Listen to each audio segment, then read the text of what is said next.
Hello, everyone. Welcome to my channel. I'm, of course, your host, Mega Mike the Movie Man. And we have a super fun stream planned for you all tonight. We're talking the Planet of the Apes films. We're going through the entire franchise. So we're going to go through each movie, have a discussion on each of them. Then we'll give our individual rankings. I have an amazing panel tonight. And then we'll do the group ranking reveal, and we'll see where every movie places. So super fun. Just a couple reminders before I bring out this amazing panel. If you love Planet of the Apes films, go ahead and rise that like and subscribe. Use super chats to don your comment read live. And if you have ideas for streams, don't let them escape. Be a part of the kingdom by looking into memberships for exclusive perks like choosing future topics. So if you have a franchise you love out there, consider that. And hey, we could always do a stream on that for those high tier members. But yeah, let's go ahead and bring out this amazing panel. How's everybody doing tonight? We're doing great. I know Huck was ready to go. He was like here 2 hours before the stream. I was a little early. Playing the apes. The apes just get me all riled up. And he's all sweaty now, just from waiting for that long. Yep. The ring light just got you cooking. All right. So first up, let's not waste any time. Let's get into the classic Planet of the Apes. Came out in 1968. Oh my gosh. Feels like such a long time ago. I know some of you guys are big fans of this one, so I'll let Nate, how about you start with this one? I know you really like this one. Yeah, so I actually grew up with these. I actually got, I think, the VHS, like the 5-pack, like Sam Goody, back in like the late 90s when I was a kid. And yeah, I just kind of fell in love with this whole thing. And the first movie, obviously, is quite the shocker, obviously, for people at the time. I know sci-fi was huge in the late 60s. And so, you know, a lot of the Cold War paranoia and all that stuff leading up into this amazing, you know, debut film for this whole franchise. I don't know how much you want me to say about it without getting there. Yeah. Hey, say as much as you want. And anybody feel free to jump into this as well. I know you guys are more fans of this one because I've seen everybody's rankings. So I'm letting you guys go first. Huck, you want to tag team into this one? Well, yeah. I mean, look, I'm such an ape nerd. So not only do I have all these Blu-rays here, but then I picked up the tub because the tub has all like the 4K. I got this thing for $23. And it has like every 8 movie plus the 4Ks of the 3 movies. Wow. Wow. Where'd you find that, Huck? I had to buy the DVDs for like $40. Dude, it was like at Best Buy, and it was like I think I don't know if it was mismarked, but it clearly was that price. And I saw it online. So I ran to the store and there it was, and I showed him the thing just in case that it changed or whatever. But by golly. Wow. And I went ape crazy, but rewatching all of them. And yeah, man, for me growing up, it's like seeing the 8 movies on TV. See, there's certain things you remember watching on TV. So for me, it's like the Sean Connery Bond movies. He's my TV Bond. Roger Moore is my movie Bond. You know, and then these apes, same thing. You know, they came around and you know, if they did a marathon, I'd be all in, all the apes. And yeah, without Nathan, like you said, without the spoiler, but I mean, who doesn't know it by now? It's just a phenomenal ending. And just the film itself, it's so creative, and the makeup test that they did for the apes to get it just right and believable. And that first moment, there's a moment, y'all. I know we've all seen it. Is you don't see the apes till I timed it about 32 minutes into the movie. And the first shot is when that gorilla ape's on the horse and he stops and he turns and he looks into the camera. And it's just this badass shot. Like, it's not just some throwaway. It is an impactful push in. He turns and looks. He's on a horse, for crying out loud. And I'm just like, wow. Yeah, this is great. Oh yeah, no, that's one of the things that I loved most about this was the makeup. And the way that the features moved, and you could, you know, the mouths, you know, gave expression and everything. That's one of my favorites. That's why this one was up there on my list. But yeah, I really enjoyed this. Like you said, spoiler. But it's funny as I saw Spaceballs before I saw Planet of the Apes. So, but I was a kid, so I didn't know anything about it. I didn't know, you know, Adam from Eve, or, you know, but I when it finally revealed, I was like, oh, that makes so much sense. That makes sense. Okay, that's where that came from. But yeah, no, I really enjoyed this. Charlton Heston, fantastic. You know, Roddy McDowell, everybody. But yeah, like I said, the makeup, the practicals is one of the things that I love most about it. So, Oh yeah. It's what made me fall in love with actors acting under makeup. Like I'm a huge prosthetic fan. Like it just anybody that can bring a makeup appliance to life, I'm like, oh, look at him. Oh, yeah. I agree. The apes look great in this one. I actually prefer this style of apes to the CGI ones. The CGI just doesn't look real, no matter how good they do the CGI and the technology improves. There's just a charm about the classic Hollywood makeup and prosthetics. To me, it looks way better, and it keeps up with the time. When I saw, because I'm late to the party on this one. I was not around when this movie came out, and it wasn't on TV when I was young either, or I wasn't looking for it. So getting to this movie now in 2024, 1968, I'm like, oh my gosh, is this going to be terrible? Is it going to be one of those really old movies that just bore me to tears in the first 5 minutes? And I'm like, no, this movie actually looks pretty good. So when they do get to seeing the apes, I'm like, okay, this is interesting. It's kind of a fish out of water story for these astronauts that just land here. So I like that idea, how they play with that. There's good social commentary with all that. Now, how the apes are treating the humans. I'm like, okay, this is interesting. And yeah, so I thought this movie was pretty good, and I love the runtime. We were already talking that Yeah. backstage. I love the runtime of these classic movies. I'm like, oh, is this movie gonna be over? Like, oh, it's over already. Hour and a half. Oh my goodness! Why don't more movies do that today? That's my favorite thing out of the classic movies, the runtime, by far. But yeah, I thought this movie was pretty good. I would have liked maybe even more action in it. Kind of, it's a different kind of pace of a movie. It's a very classic Hollywood movie. Yeah. I like 70s that. craze. Yeah, I think the music is also something well, that music's very like good.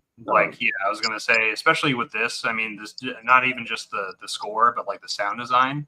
I mean, there are so many sounds. I mean, going back to my childhood that I can think of, like just like the Yeah. in my head, like if I'm just like playing with my friends or whatever as a kid, like that kicks in my head.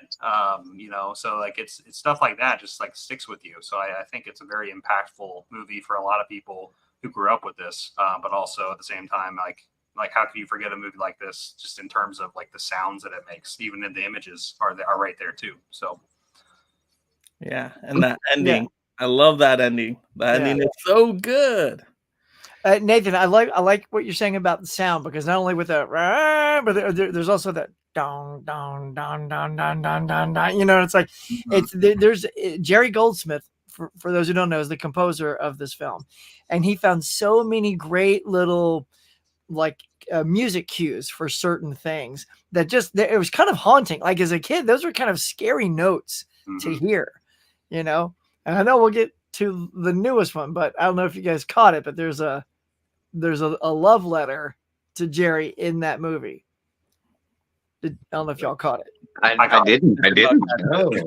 Yeah, there's just a moment where they play his theme in that new movie as they're sort of entering, what a wonderful day, that whole area. Oh, I love it. And they Okay. dropped his. I was like, I literally got chills. I was like, oh my god, that was great. That was such a good, like real full circle because those aren't even really part of what they're doing, but it was fantastic. So Yeah, so classic, still keeps up to date. Seems like it's generally liked by everybody on this panel. So even new people to Planet of Apes franchise, I recommend check it out. This is a good one to start with. All right, I can't say that about the next one. But you guys are probably more fans of this one than me. Beneath the Planet of the Apes, 1970, just a couple years later. All right, who was a fan of this one? actually, Mike, you go first. So let me hear. I want to hear Mike. I want to hear you start because. Oh gosh, yeah. This was weird. This was when I started to message you guys. I'm like, are these sequels supposed to get this weird? This is a big departure. I still don't even know what fully happened in this movie. I don't think they go know what happened. underground for some reason. And I'm like, okay, are these other humans? But then they take their faces off at one point. I'm like, they're aliens, and it's very slow, and it's a bunch of talky talk, but I don't get what the heck they're talking about. It's just super boring. and there's like no action in it till the very end when the apes come in for some reason. I don't know. It's nonsensical. It's just, what is this? It looks like they tried to make a movie for the Sci-Fi Channel back in the day, and it was just terrible. You know those sci-fi movies, Oh yeah. very forgettable. You're like, what is this? Did they give like $100 budget? What happened here? I don't know. It was weird to me. But Nate, I know you like this one more than me, so go for Yeah. it. It's Explain it to me. it's a weird one to like too, because going back to when I was a kid, I don't know why, but this one always like excited me. After like I was like, okay, I watched the first one, like now I got to watch the second one so I can see Charlton Heston Part 2 and the new astronauts, and I just love the direction it goes, and the older I get, I don't know why, but the cheesiness and like the absolute absurdity of like the last like third of it. It ends on a very dour note, and I love that. I don't know why, but like it's just so intense, and so yeah, it's like it was super impactful as just a memory as a kid. I'm like, I haven't seen any movies that had the visuals like that, with some of the characters. I like the creativity of it. I think what Huck said, I don't think they knew what they were doing, to be fair. But at the same time, I like the movie. I know I'm in the minority there, but I would like to hear other people's thoughts on it. Yeah. So. As you talk about it, I think of more things I hate about this one. You're jogging the memories here. So they don't have the same main actor, right? Like this is a whole new actor, a whole new character. It's Charlton Heston 2.0. He's younger and hotter. Yeah. But then you got old school, but you got OG in there too. So yeah. Why? It made no sense. And then, oh my gosh, the effects at the beginning, the fire, that was the most ridiculous use of fire I've ever seen in my life in film history. Like, what the heck was that? It's just like overlay of fire. Like, let's go. It's not even lined up. What is this? Oh gosh. See, Mike, I'm right there with you. This was not one of my favorites. So I was trying to watch them in release order, and I was watching them on Hulu because I don't own the first ones. So I watched the first one, rewatched the first one, and then I just thought it was going to go right into part 2. And I was like, okay, so here we go. It's going to go. So I watched the whole next one. I watched part 3. I watched the third one, second. And I was like, wait a minute, what's going on? What? I'm lost. Actually, so watch the whole third one, and I go back and like look at release order. I'm like, I missed the whole damn movie. Yeah. So I went back and watched part 2 and was like, man, I could have skipped this one altogether. Yeah, you could. 1 and 3 actually play well with each other. They did. But I was like, wait a minute. More like where you left off than the first number 2. But yeah, no, 2. It was the whole telepathic, like superhuman, like I don't know. I guess everybody evolved. I don't know.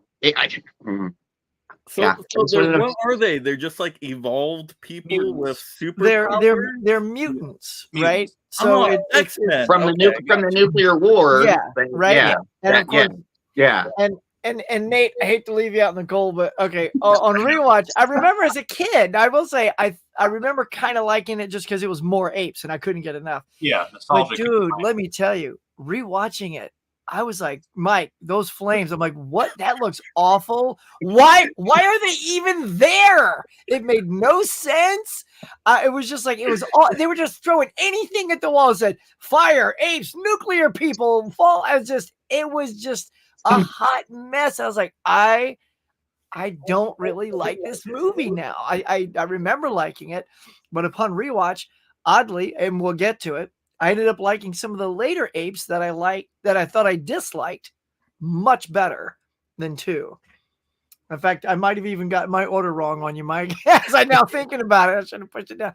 But yeah, this was just a little bit of a train wreck. And the thing about Charlton Heston is it was clear that they wanted him in and they paid him a lot of money, but he only agreed to be in, the ends. Right. And And that's why when you have a contractual issue with an actor, you've got to write a weird story that accommodates that situation. And that's not an organic way to write a movie because your lead actor doesn't want to be in the whole thing. Right. Like, so it's like, great. So let's get Taylor Light into the show, right? And they somehow find each other and meet, and then Heston goes away. I don't know. And the fact that the other astronaut could get to that exact spot easily the same exact way was kind of crazy too, Yeah. To me, it was just another retelling of the first one with just a little extra. Like found the community. Yeah. It was like 1.5 is what it was. It was like a fan-made film. Like, oh, we're just learning how to play with fire. Let's put it on. Hey, you know how to keep fire over a picture? Yeah, let's use that all the time. You know what would be cool? Mutants. I mean, the face peeling off was a cool effect, but the last 20 minutes is actually, I think, where the money's at in that movie. Yeah, in my opinion. I mean, that set was crazy. Yeah, no, I love the set. So fantastic, yeah. Oh, set design was gorgeous in that. Yeah, it's just the overall story and it lost me the first 5 minutes. I was out. Like, what is this? All right. Well, does it get better with this next one? Escape from the Planet of the Apes, 1971. Anybody a massive fan of this one? Oh yeah, I enjoyed this one. Yeah. I enjoyed this one. I enjoyed the fact that they brought Cornelius and Zero back. Plus the extra ape. But fortunately, spoilers. I don't want to go into spoilers, but yeah. Anyways, but yeah, I was happy to see them back. Although Roddy McDowall was not back as Cornelius, but it was nice to see the character back. But yeah, no, I enjoyed this one. I did have issues with the with the whole wardrobe change montage. I mean, I thought it was cool, but kind of pulled me out of it a little bit, because they were dealing with all these issues of apes coming to the past. And so that was the only thing that I really had issues with. I really enjoyed the overall story, the circus on Ricardo Montalban coming into play. So that was really cool. But yeah, the whole escape and like the ultimate ending. I really enjoyed this one a lot, quite a bit. Yeah. I mean, they just kept proving that 3 in a row, we're going to give you the saddest ending ever. Like the Ape movies, I've learned, are not an uplifting franchise at all. Because that was a really sad ending. I was like, oh my God. Yeah. Yeah, I couldn't believe they ended like that. But yeah.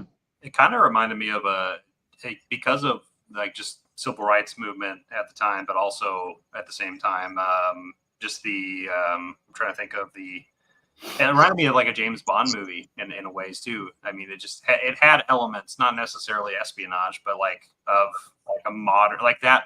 It's very much of its time. You know what I mean? So like the early 70s, like it feels exactly like that time period. And that's what's charming about it to me is it's telling of the future, or like the present day in that context. But I like the way that it's presented in this movie. So. But I like this one better than the second. The story makes sense and there's no terrible fire, so I'll give it that. But when I see Planet of the Apes, I want a planet full of apes. There was only a couple apes here.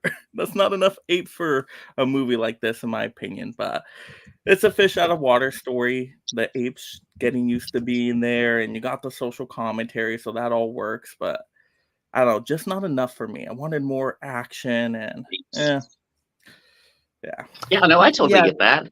But they escaped the Planet of the Apes, so yeah, it's actually definitely what I found interesting because I watched them out of order, these 3 and 4.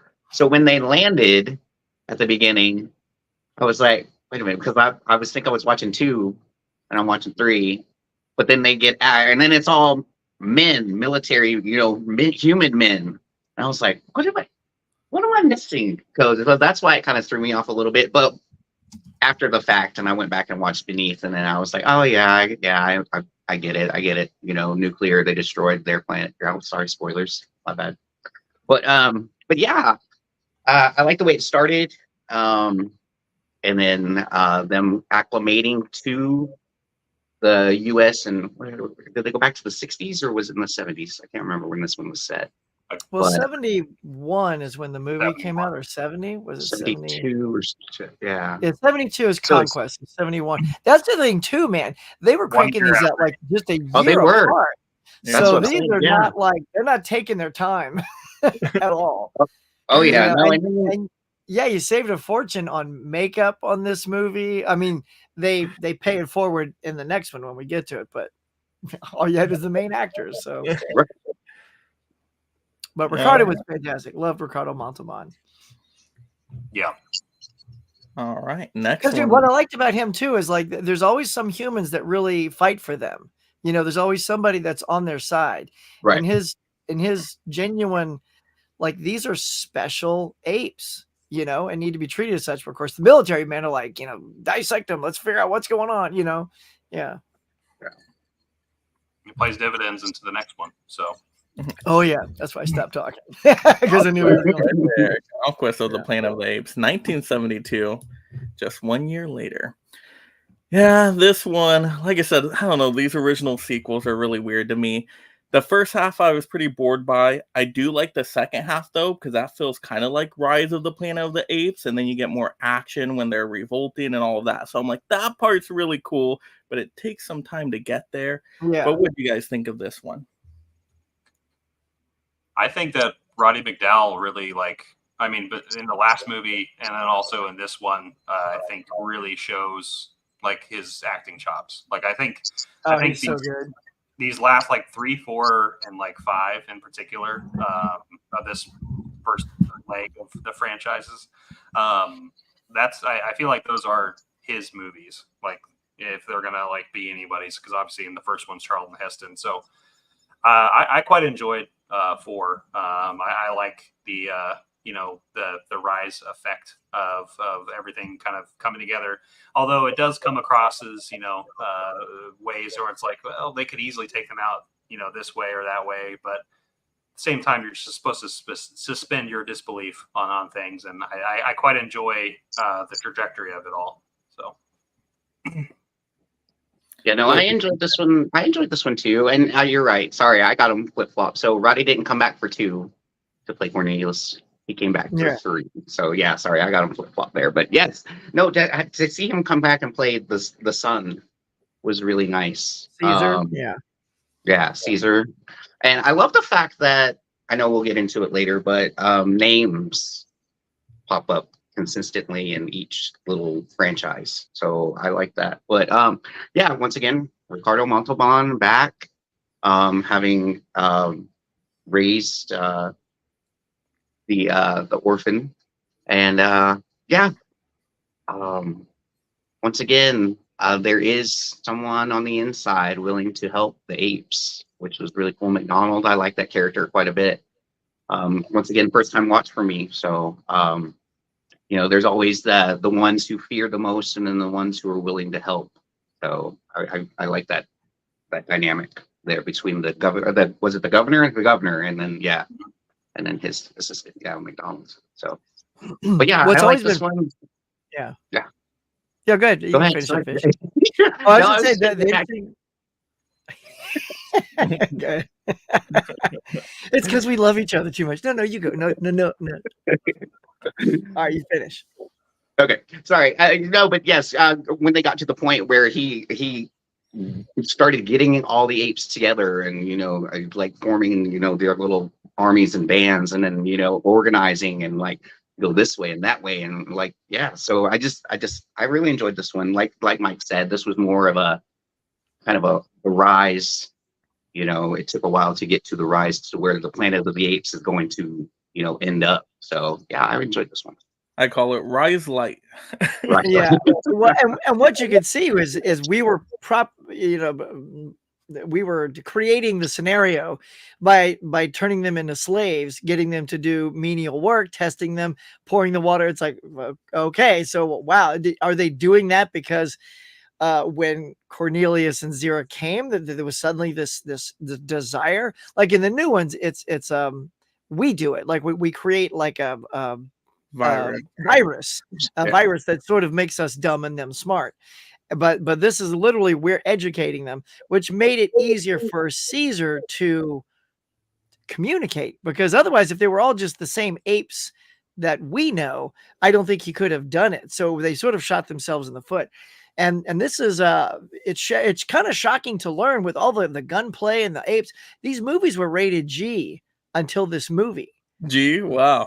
Yeah. Like, I know, like the guy gets lobotomized and shot in the neck, and there's blood in the first movie. I'm like, and of course the mutants in the second. I'm like, what was your bar for like PG? Like, because if that wasn't the bar, yeah, it's a pretty high bar.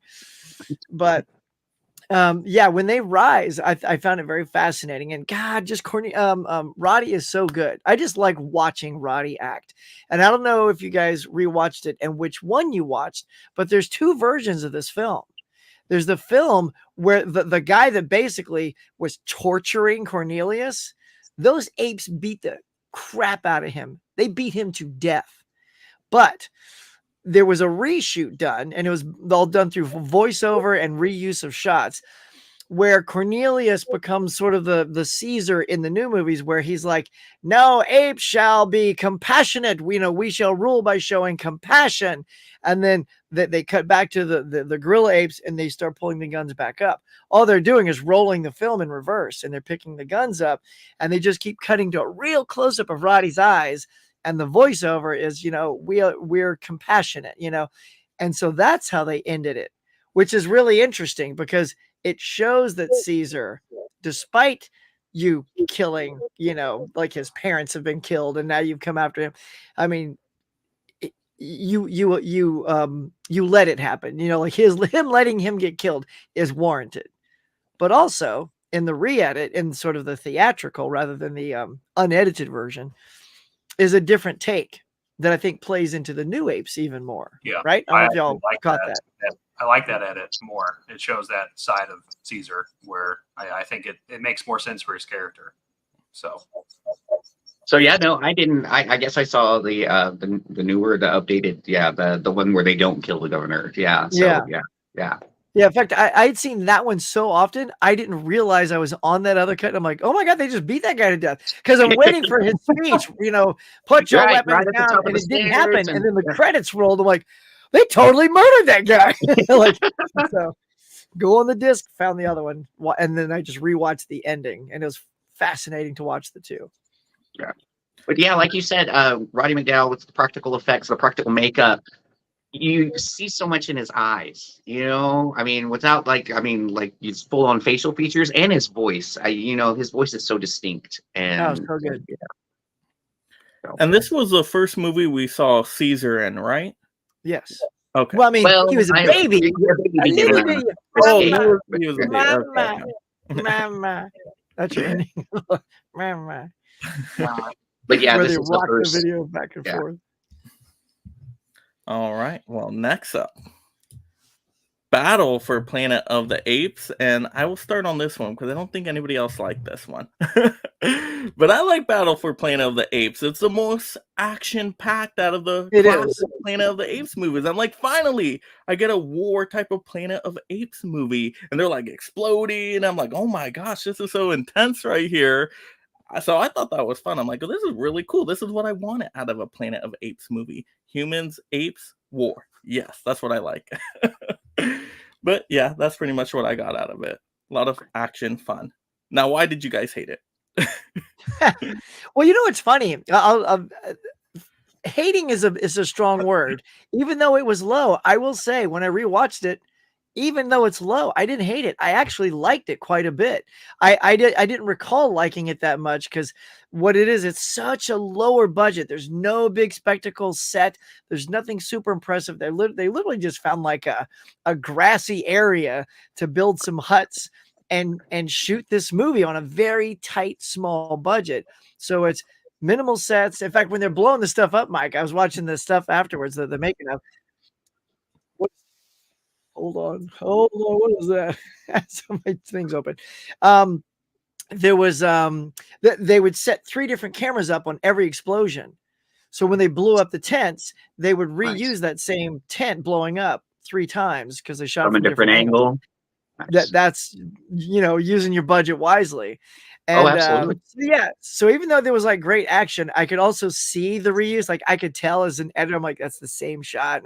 And also like boundary wise, the humans were here and the apes were here, and they just took forever. It was like the longest. Like they would have been there in like 30 seconds, but it just took like 15 minutes to cross. Yeah. I was like, okay, that now we're just padding the runtime. So I was feeling That's the that movie magic right there. movie magic. Yeah. Yeah, it's definitely the budget for me. So like I can just tell it just slowly went downhill. And then also even in the makeup, like yeah, they used similar makeup, but like you could tell somebody's in the suit a lot easier in this movie than any of the other 5 of this franchise, I think. So yeah, it seemed like it was transitioning into that TV series that was about to happen. Yeah, there you go. That's exactly what this start of this. I mean, it was the end of this franchise. Necessary, like this was the last movie, and that's kind of why I just feel like it's the least special of the 5, I guess, in terms of it. But that's just how I feel. So, Fish. Yeah, this wasn't one of my favorites either. I mean, my list, it's either I really loved it or I really didn't like it, and then everything else just kind of fell in the middle. But this is one of the ones that was more on the lower end for me. I did like Caesar, and then you also have an antagonist within the group, within the apes. Oh my God, I can't even remember his name. I just watched it. Is it Orso or something like that? Yeah, the gorilla, the main gorilla. Yeah. Aldo was it with an A? Aldo. That's right. Right. Aldo. Yeah. So I love that little dynamic where you have the infighting from within, and he's you kind of saw it in a later film too. I have that come back around in Dawn, I believe. So fighting the humans or wanting to fight or thinking the worst of people and then just acting on it, as opposed to when they did go to the humans and they oh my gosh, I'm struggling for words tonight, sorry. When they just jump the gun and don't even try to talk to them, and they just open fire when they're down there looking for materials and like stuff from the past and things. So they think they're here to invade, and then it's just it's a miscommunication, it's just misunderstandings on both sides, and they just lead to all-out war. Yeah, but it kind of felt like a combination of Dawn and War, like mixed together. That's how I felt about it.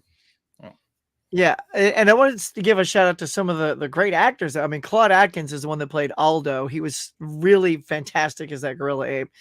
Paul Williams, Virgil, as the orangutan, the little one, from Smoking the Bandit and all that good stuff, and Phantom of the Paradise. And John Huston was in it, like as the lawgiver. So there's like a lot of good, like talent in this film. But yeah, and also it brought back so that there was this character. Remember the one who was basically ordering Caesar to be tortured in the last movie? That guy Culp, he's the one with the goggles in this one. He's the one leading the charge. He's a holdover. He's from the last one, which is why when there's that moment and he sees Caesar, he's like, "Oh, hey, Caesar!" Like that they're back. They've they're. But to me, the what makes this film really good for me is that he was a parent. Caesar's a parent, and his son, and the situation, we'll just say, between the son and Aldo is heartbreaking. I mean, and that to me is, boy, that when Caesar confronts him, that's what I remember as a kid. Like if I remembered one thing about that movie, it's that moment, when the thing happened and then he dealt with it. I was just like, gosh, man, I just felt for the parents, Yeah, I mean, like I said, I felt this one felt more Planet of the Apes to me. It felt like they were on a Planet of the Apes. You had a lot of apes. You had Caesar there. I'm like, this makes more sense now. We're not in like New York City. Like, we're back. We're like back. Yes. All right. Well, speaking of holdovers, Paul Giamatti, right? In Burton's Planet of the Apes, yes? Holdovers. Did you just do a holdover Well, transition? we were talking about holdovers in the last Wow, one, Mike. and Well, nicely that was done. on the spot right there. I'm like, Yeah. I have puns. I can do puns. All right. Well, yes, Tim Burton's Planet of the Apes, and that came out 2001. So it was almost a 30-year gap between that and the last one. Do you guys know what happened with that, by the way? Like, why did they just stop? Were they just out of steam, or like, no more Planet of the Apes? Yeah, so I don't know if you noticed, and I meant to bring the numbers with me. Every film, the budget was cut in half, literally in half, and to the point where the last one was only about 1.5 million to make it. And then the returns were always half. So whatever the first one made, the second one made twice as or half that, and then half. So the sequels, unlike sequels today, they try to like put more money into it because they want it to do better. They want it to be better than the first. And these they didn't even try that. Like, no, we can't do better. So let's Can't just top cut it. it in half. The So money that's why you feel that budget like deflation in every And movie. also, it turned into a TV series. And then it went to the TV series. So TV series super low budget. super low budget, yeah. And then that's kind of what killed it. And then finally came back around. And then the cartoon. Don't forget the cartoon. Oh yeah, that's true. I forgot about that. Like 13 All right, well, episodes. Tim Burton's Planet of the Apes. I love this one. This is my favorite. I can watch this one all the time. You got Marky Mark in here, a very underrated actor in my opinion, but I think the apes look the best in this movie with all the prosthetic work. Like, it's reminiscent of the classic ones, but even better. These apes felt super realistic. I'm like, oh, these could be real apes right here with just the expressions, how the eyes looked. I'm like, this is amazing. But this movie is entertaining from start to finish, like Marky Mark getting, sucked into this planet over here and crash landing and having to deal with it, fish out of water story once again. But then the social commentary is really on point. Like, they're having, dinner and they're all talking about the apes and humans. Some people are for the apes, some people are for the humans. And I like that play right there. And then, but we don't lose action in this one. The last third of the movie is the best action out of any Planet of the Apes films. You got the fire explosion and all the monkeys are flying on fire. I'm like, this is so cool right now. That's the first time I said that watching a Planet of the Apes film. I'm like, this is awesome. This is epic action right here. So you got that amazing battle at the end. I like this story, and even the ending. I know some people don't like the ending. I'm like, it's fine. It's kind of reminiscent of the original, just a little bit different, but it's the same style, still a dire ending. I like this one. I have no complaints with this one. I can rewatch it all the time. I know, Huck, you're also a fan of this one, right? Oh, yeah. Look, don't get me started. Everybody loves to hate on this movie, but I'm with you. I love this movie. It's one of my top 5 Tim Burton films of all time. And like I said, as a lover of prosthetic makeup, when Rick Baker heard they were making this, he jumped at the chance to say, I want to do this makeup. And what is fantastic is we didn't mention this, but if you watch the old ones, there's a certain angle you have to shoot all those ape actors at, because if you get at the wrong angle, you can see their own set of teeth inside the teeth. And whenever they get it wrong, and you can see the real mouth flapping inside the fake mouth, I was like, you gotta take your time, do another take, man. That's as a filmmaker, you gotta go above the snout a little bit, right? But with Rick Baker, he worked in their real mouth for that. And I don't know how he did it, because it still looked like it jutted out like a monkey, but it still used their teeth. I'm like, how? I am perplexed still to this day how you can jut it out and still use their teeth. But I mean, look, the ape performances, Michael Clark Duncan, Tim Roth, Helena Bonham Carter, they just chew up the scene. Yes, Paul Giamatti. Can't we all just get along? Yeah. I mean, and just the makeup and the costumes and just the world building. Like, I love the way it looks. Yeah, so I'm a huge fan of that film. Why was Tim Roth so angry? A little one note, but yeah, he was always angry, wasn't he? He was angry at everything. I'm like, right? Like even when he was trying to get back with her and seduce her, he's still angry in there. Huh? Bad childhood. Yeah. But yeah, no, I actually really I enjoyed this movie as well, even though my ranking may not suggest that. It's interesting. Going back to this, thinking about like exactly what you said, Huck. I think the world itself is like super unique to any of the Apes movies, and I think that's the thing that caught me the most on this recent view was just looking at like everything around the Apes and just like seeing the production side of it. And then obviously Rick Baker's awesome prosthetics, but yeah, no, it's I don't know if it knows its tone, and I think that's maybe where my issue was. But at the same time, it's this time period. It's a silly concept in a way. So maybe Tim put that a little bit into the movie, and but yeah, I don't know. I quite enjoyed it though. So, Fish, what do you think on this? No, I enjoyed this one too. I watched it when it first came out back in 2001, and I hadn't watched it since until recently for the stream. But once again, like everyone else, I enjoyed the makeup. Once, like everybody said, they upped it. They upped it. Rick Baker's fantastic. We all know. Even more nuance with the facial expressions, and even the way the lips or their mouths move, and just the little lip, the ooh, ooh, the ooh, and you can see the little lips push out. But I enjoyed this. I enjoyed this one. Once again, it's a remake, so we're kind of going back around to the Heston one with a little more flair, of course. A lot more flair, actually. More battle scenes, more action. Fantastic characters once again with like you already mentioned, Helena Bonham Carter, Tim Roth, Paul Giamatti. When I saw his name up on the screen, like I said, I hadn't watched it in over 20 years. I saw his name on the screen. I was like, oh my God, I forgot he was in this. And then when I saw him on screen, I was like, oh, the orangutan. Yes, that's him right there. You can hear his voice. I was like, oh, that's Paul Giamatti right there. But yeah, I really enjoyed this one too. The little I wouldn't say love story with Helena Bonham Carter and Mark Wahlberg, because she was infatuated with him. Because, yeah. So you could see it all over her face, and the whole movie is just the way she looked at him in awe of just who he was, because he was different from all the other humans that were there. But no, I really enjoyed this one too. Yeah.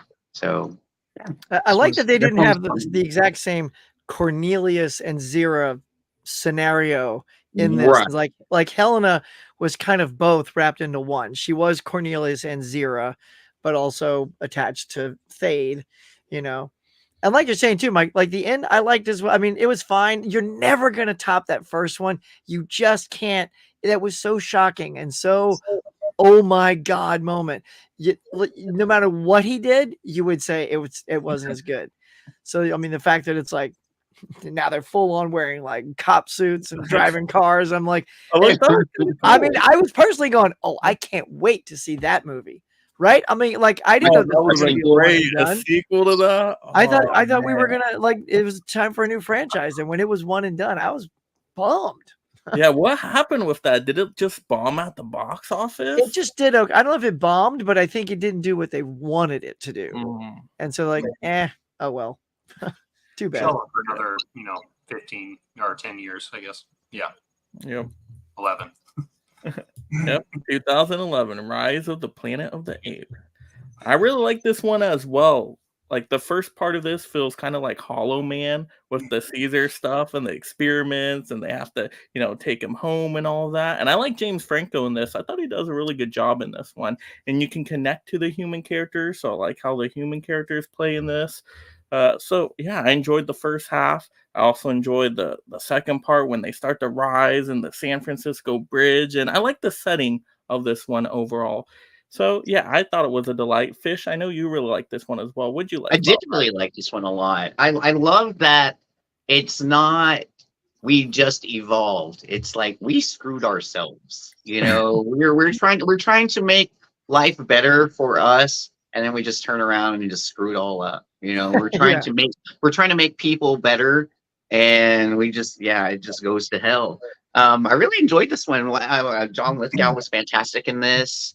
Like once again, James Franco was really good. Andy Serkis as Caesar. I did enjoy this. because of the origin where you start with with an with an ape that they injected with this virus, and then they think that she's freaking out and lost her mind, so they don't think the drug works. Well, then lo and behold, they find that she was just being very protective and motherly, and they shut the whole thing down.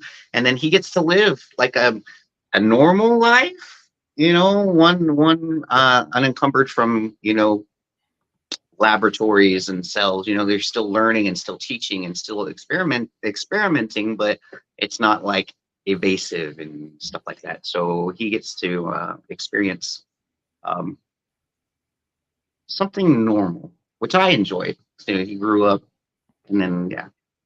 But I really enjoyed this one. Also, whenever he gets everybody together, it's just the fact that he, why am I struggling with words tonight? Sorry, guys. Sounds When like, he- looks like.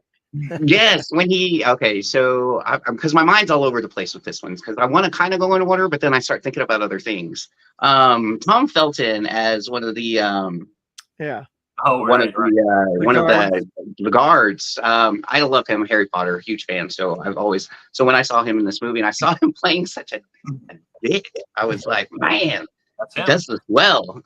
He's got this down. Draco to this guy, but yeah, Oh, yeah. I really enjoyed this one a lot.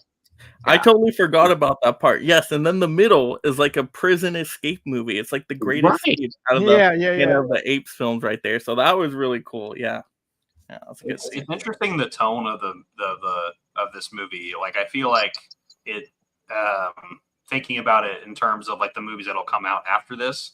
And I don't know, it feels like a really feel good movie, and then halfway through it just completely does that, that 180. I don't know. I think they balanced the tone pretty well in that sense, because I feel like this was a new start to like this whole franchise, and I think this was something a lot of people hadn't seen, and I think that was a smart move. Just rebooting it in this kind of way where it was like a different story. I think it's what I enjoy the most maybe about this trilogy is like the start of this new kind of setup of sorts. So. How do you feel? Yeah. The one thing I noticed about Rise that I like a lot is they take a lot of these films too is they take their time, like the sign language between the apes. It's all sign language, so it's quiet for a good chunk of scenes because that's how they're communicating, because they can't talk yet. And I mean, even he's got minimal dialogue. So and the effects, look, first of all, it's weird is I didn't even know this was being made. When it just came out, I'm like, there's a new ape movie out? Like, I don't know how I missed like the announcement of that. But when it came out, but it was also CGI, and being a huge fan of makeup and Tim Burton, I was like, I was kind of against it, but I would still go see it because it was apes. But then you see Andy Serkis's performance just come alive in this thing. And look, after watching all these back to back, and Mike, I know you're saying you like the old ones better because the makeup is all that, but Yep. these look so good, especially when we get further on to Kingdom. It's like they are legit real. And I just like at the end, I'm like, I want to see like a buddy cop movie with apes now. I just want to see these apes act. That's how good I think they are. So yeah, this one got me super excited, and the way it ended with the Rise and I don't know, it was very cool. And I was like, okay, let's see where this franchise is going. So yeah, I was a fan of the reboot. Yeah, it felt more like Hollywood blockbustery than me out of all the Planet of the Apes films. Yeah. How it's structured wise, story wise, it has great 3 different parts. Yeah, it's awesome. Yeah, it's like the Death Star at the end. Yep. Oh. That's what I was getting the tone of it. So blowing up a Death Star. Yeah, right. And then Spaceballs. Yeah. And just like the scene on the Golden Gate when they're like going under and above, and they're just taking both routes that they can take because of their strategically, great hands and feet, that was slick. And then of course there was fog setting in so they could get into the fog and no one could see them. God, that was such a good ending. Next up, we gotta have some Dawn. Dawn of the Planet of the Apes, 2014. So it took a little bit longer, right? 3 years after to get this one out, but glad they took their time. I know you guys like this one quite a bit here. So who wants to start on some Dawn? I'll go on the first one since I was last on that one. I would say this is my favorite of all of them, all the new ones. It's like there was something just kind of beautiful about Dawn. Like, I don't know, just the apes have their place, the humans have their place, and they're trying to cohabitate, but not. And then that one Koba. I mean, that character is absolutely phenomenal, dude. Right? And like when he's like, and he's just trying to play goofy in front of the two humans. They're like, oh, funny ape, and he just sort of hooks the gun with his finger, and they're like, whoa, and then he just straight up, like he just rolls the gun up the guy. Shoot! I'm like, oh my god! Like when and then he just turns the other guy. He knew exactly what he was doing. I'm like, it was just so. Like so many things I just didn't see coming. The way they did it, and that character specifically, man, he was good. Yeah, Koba's special. Honestly, I think that's. I would have to agree. I have a different ranking in this trilogy, slightly, and it's just very slight. But Dawn actually might be maybe objectively the best movie of the three.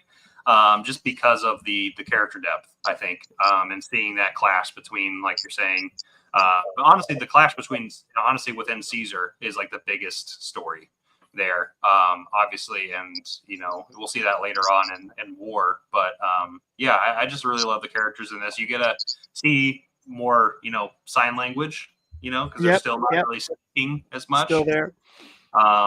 They start speaking a little bit more, but it's not like jarring, like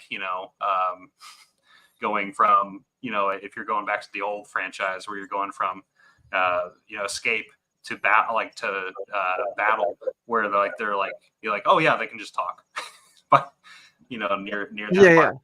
Yeah, so right.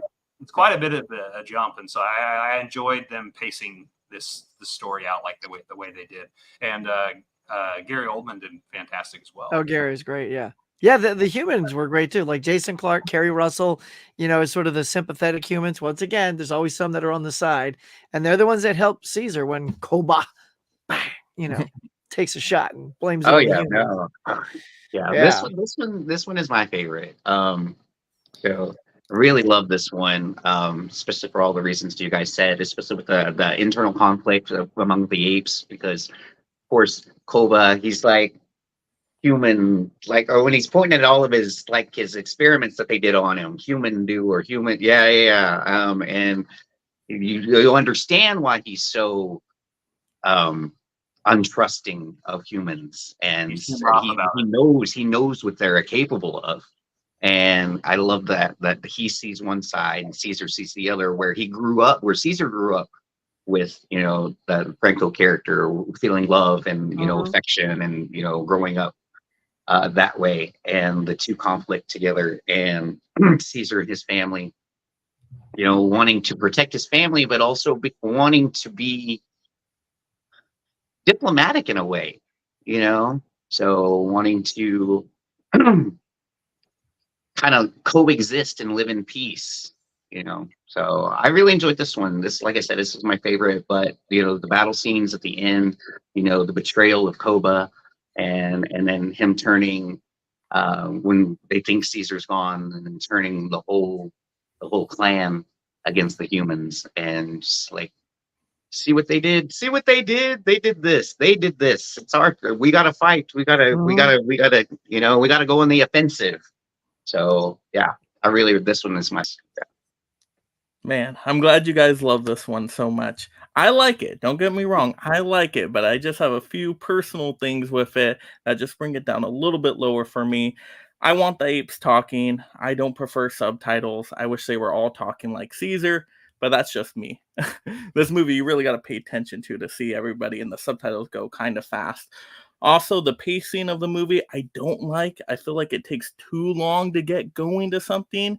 It feels like that whole half of the beginning of the movie is about getting the dam set up. And I'm like, okay, there's a lot of green trees here, people talking. where's the action? Like, let's move it along. And this runtime, it felt super long to me. Was it close to like 2.5 hours? This was Felt like 210, 215, something like Yeah, that. yeah, 210. it Looking at just IMDb, felt 210. so long for some reason. And then the story, why I like the story, I feel like it's a story we've seen 100 times. It's the Lion King story, right? Scar Yeah, gets rid of it is Lion King. it's the same plot right there. So even though it's a good story plot, it's just something I've seen a whole bunch of times. This is the one I was talking about where it kind of, because I watched them in order, it gave me the feels of gosh, which one was it? Conquest. The Conquest. Yeah, in fact, With that's what I was just about to bring up. The butting of heads with Caesar and Aldo, and then Caesar and Koba, and that was very reminiscent, and I enjoyed that. So because of the fact that they give it a little throwback. Yeah, well, and on top of that, it's also the sympatheticness of Caesar is the same that they have in the reshoot of Caesar, which is spare the humans, and that's the same thing that Caesar takes with him in the new series because of his relationship with James Franco and stuff like that. So that was a nice little connective callback as well. I think the reason I like that direction too is I think as a viewer, like just being empathetic towards those characters, like into something that is akin to us, but different. I think that's what makes this whole franchise endearing in general, is just see yourself connected to the characters that you're watching. You could see yourself as Charlton Heston in the first movie, right? But that's pretty out there when there's someone like Caesar, and even in the fourth movie and the fifth movie with his son. You see those human moments, and it happens a lot in Dawn as well. So I like it. And don't get me wrong, there's some scenes I do like out of this movie, like when the apes roll up on the town and they're on their horses and they're like massive. And he's like, there's more than 80 apes here for sure. That's a really cool scene. And he's like, yeah, this ape home over there, human home over here. Like, don't mess with us. And then I do like when they do get the lights back on and they have that real human moment of, oh my gosh, we can hear this great music now. We see the store lit up and the city that has lights. That's cool. I do like that. And then the ending with the tower fight's really fun because then we get some action there. So there's scenes I like. I don't know. It's just I need to cut like 45 minutes out of this movie. Just let me go in there and chop it up. See, our takeaway here, guys, is Mike loves ape action, not ape drama. Action. Action, not drama. Man, okay, because I had seen this one before, and every time Koba put this up, I was like, he's getting shorter and shorter with how long he holds that hand there and lets Caesar touch it. Because that last time he swiped that hand back real quick. Oh yeah. He was mad. That Caesar was just so trusting in him. I'm like, this is a super sketch ape right here. Like, this is just giving me bad vibes here. Like, I do not trust this one. He's got a scar on his face. I know, it was very sketchy. But Caesar just kept trusting him. I'm like, oh well. Bit him in the ass. Yeah, and then they had the Scar Mufasa moment where he just whoop, falls. All right, let's get on to now the worst title for a movie like this because it's not accurate. War for the Planet of the Apes 2017. Once again, when you come in with a title like that, I want action. I want it to be a massive war the whole time, and we did not get that. So that soured me a little bit. But there's other good stuff in this movie. There's other good stuff. So there's no Koba, so there's no action. There is Koba. He comes back a little bit. And flashbacks. Yeah. Nate, how do you like this one? I love this one. Woody Harrelson, I think, probably is the most charismatic human that we've seen. I think, and obviously just his character in general. But I actually like the title. Like you brought up war with that war, but like I think a lot of the war has to do with like the last vestige of like Caesar's trust in humans, but also at the same time that struggle that the humans are like slowly becoming, docile and can't speak. And I really like that aspect of it. And I think, for me, this movie, I really like the setting of it, but also it's an extension of Dawn that I think like what made Dawn so good and so memorable is those human connections. And I think that's what they furthered with this movie is I feel like they furthered the connection of like, it's like, how long can Caesar do this until, so, yeah, I don't know. I think it sets up, what we're going to get to way later, quite well. Yeah, I think it's a perfect ending to a trilogy. Honestly, I think this is one of the best trilogies out there. Honestly, it ties up things really, really well. All right. What are you thinking, Fish? Yeah, no, I enjoyed this one. Once again, like Nate said, Woody Harrelson, fantastic. I love him in everything that he does, but very, very menacing. And yeah, well, I love the fact that these three, like you said, wraps it up as a perfect trilogy. These three, time-wise, they don't venture off too far from, it was 10 years or 5 years after, first one, and you got Dawn, and it's been maybe like 15 more, and you get War, or, really close together. So the timeline's really close. I really enjoyed that because when they start, I don't know, for the older ones, it seemed like they were so far, like, I don't know, like 40 or 50 years because they're all talking now and stuff. And, would Caesar still be alive in 50 years back then? I don't know. There's like issues with the older ones. But anyways, I did enjoy this one. Like you said, War for me was more like Nate says, more of a war inside Caesar struggling, for the planet, for his people, for his clan, and also, yeah, trying to keep the peace. But, you got to do what you got to do when it gets down to it, save your people.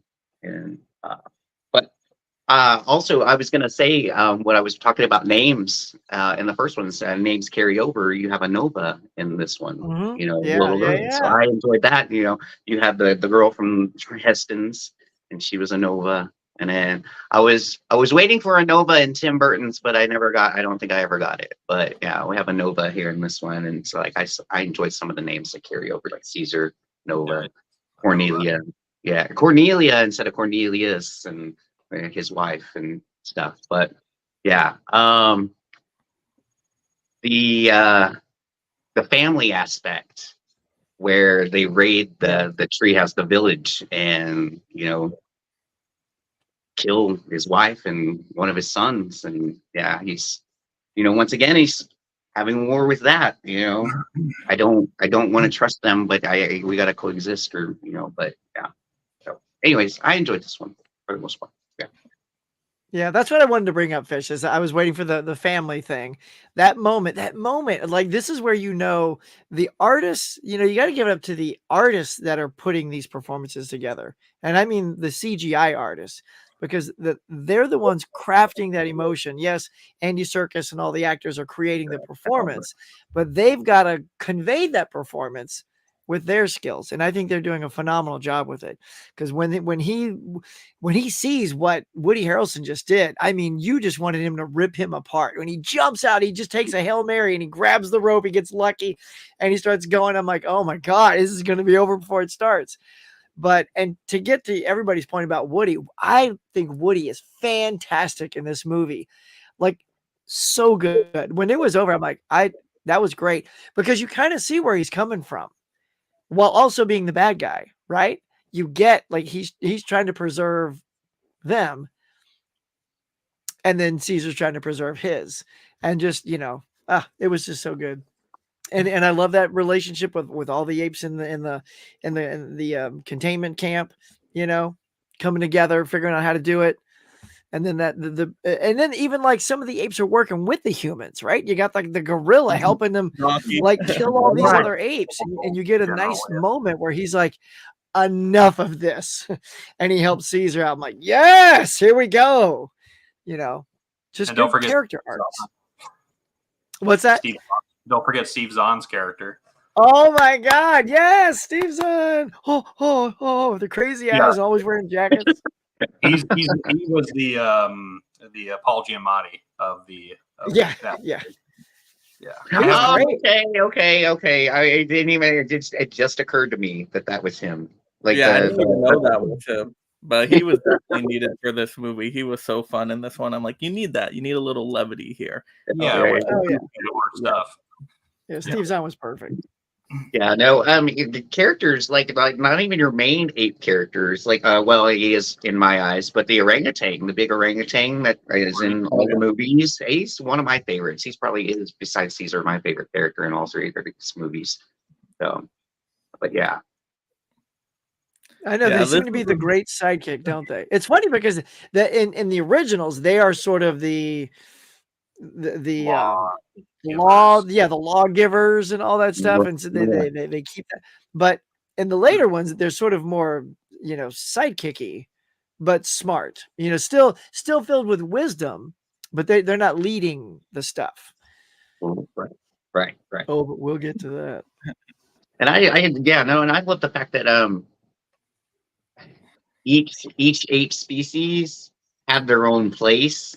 Like the chimpanzees, of course, because they're a little more intelligent, well, more of the scientists, in older movies. And then you had, of course, the gorillas are the big brutes, so they're more the army and the military. And then, of course, the orangutans, at least they have them as more of a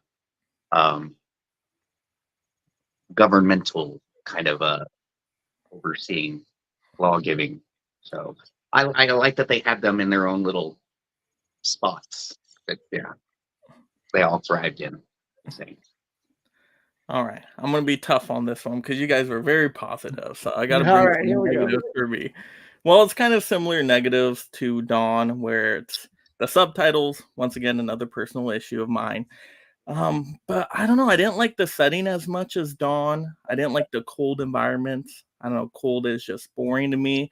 This movie feels very long as well. And once again, I'm expecting war for Planet of the Apes, a ton of action throughout. I thought it was going to be epic scale, like action, like different countries of apes attacking. Like I thought it was going to be wild. And you really only get action at the beginning and then action at the end. Like Battle for the Planet of the Apes had more action in it than this movie. I'm like, come on, this is a newer movie. You got to have a larger budget here. We could have done something really cool with the war aspect here, but it just turned into another prison escape movie, another, the Great Escape. But we already did that in Rise. Why do I need to see it again, but in Snow now? Like, I feel like I'm seeing the same story over and over again with these ones. But the characters are good in it, like you said. Like the funny, goofy ape is awesome. The donkey ape is great. I love his Oh yeah, moment donkey. turns. Yep.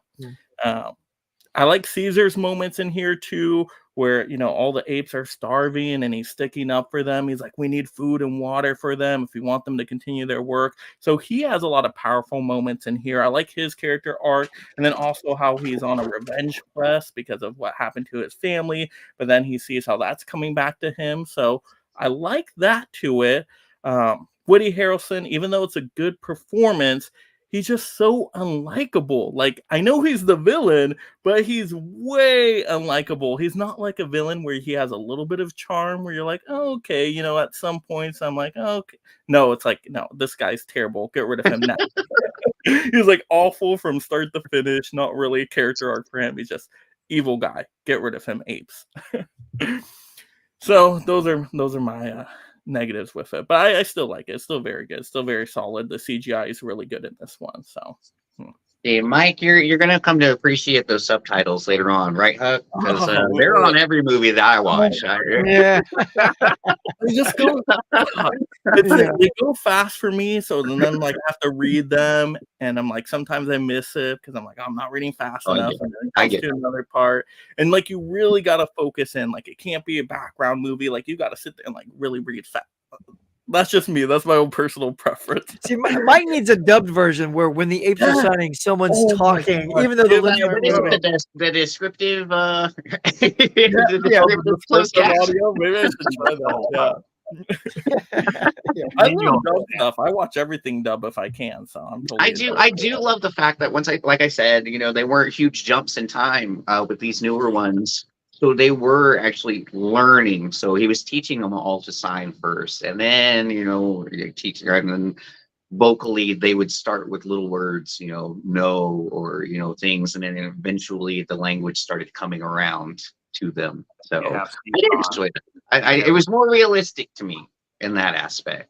You know, they weren't all going to be talking all of a sudden. You know, just because he threw the gas down the line, they weren't all going to turn into super apes. You know, and just start running around fixing stuff and start talking and stuff. So I really enjoyed that aspect where you had to actually teach the them window stuff. with Beneath.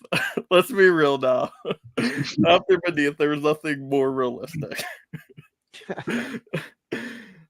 All right. Next up, our latest one here, which also took a little bit of time to come out. What, 7 years after that, 2017 to 2024, Kingdom of the Planet of the Apes. I didn't know they were going to make another one. I didn't know this was going to be a direct sequel. I didn't either. Where did this one come out of? Right, same thing. I had no clue this was coming out. I'm like, we got another ape movie? This is great. Yeah, similar things. But I did enjoy it, and I like that it's 200 years in the future, past Caesar's time. So I think that's the setup for I know Huck mentioned it when he was talking about Rise, but I like the CGI. That's like, it was not great in 2011, but it has slowly over time gotten so much better to where we're at in Kingdom, and I'm just excited to kind of see that trajectory, because apparently there's 5 movies, I believe, that are set for this. That's what I they want to do a total of 9 movies, so we have 5 more left. Oh, okay. Yeah, they want to do a total of 9, which, all right, let's go. I mean, if they can pull it off, I'm all in for it. I really am, because I love this world that they've built. Yeah. And with this new one, because it is set so far in the future, and the apes have evolved and the humans have de-evolved, it was weird. I had a Jurassic Park moment where all the zebras were around the watering hole, and then the humans show up for some reason. I don't know. I was like, Jurassic Park. But they're sitting there just all doing their thing. But I was like, oh, cool. That'd be funny. Oh, more humans. Oh, that's cool. But yeah, no, I enjoyed this one for the most part. Yeah. I enjoyed the fact that you saw that there was somebody that was making himself the king, and like conquering little clans here and there and bringing them all in and making them, basically turning them into what humans made them, back before, slaves working for the good of the ape, but yeah, more for the good of himself. But yeah, no, I enjoyed this. What did I say? Oh, another orangutan sidekick. So enjoyed that. He was really cool. Very knowledgeable, very, very of the old ways with him. And I like that when you have somebody older and wiser who wants to still teach, So yeah, I enjoyed this one for the most part. Oh, I was gonna say, so once again, so you had that man mission from the first one. Like, there's little Easter eggs that they drop and then they come back around. So there's the man mission from the first one that was lost in space, and then they keep going to the oh my gosh, why can't I think, the telescope. They keep popping by the telescope. They keep going by the telescope, and it didn't click for me until I got home, and I was like, why do I keep going to the telescope? And then it clicked back that, that lost man mission. Are they seeing that from, are they seeing that in telescope from, space? You see something coming? I don't know. That was just my thought. They're certainly seeing the stars, which is right. even further into space than they can just see looking up. Right. So but my mind just went to, like you said, future, and I was like, oh, well, they could continue on with this, have that spaceship come down and have that whole thing, like the whole Charlton Heston aspect. I know. Of it if they wanted to. That's the thing. Is that their end game? That's what I'm thinking. Is like, you're going 9 movies. Are you doing it so that you end up creating the original Planet of the Apes? Well, like, that's almost too predictable. I hope that's not what they're gonna do, just because that's what I'm expecting. But yeah, for me, this is a little notch is like 2 hours and 20 minutes. It's just a little long, especially like a 4th movie.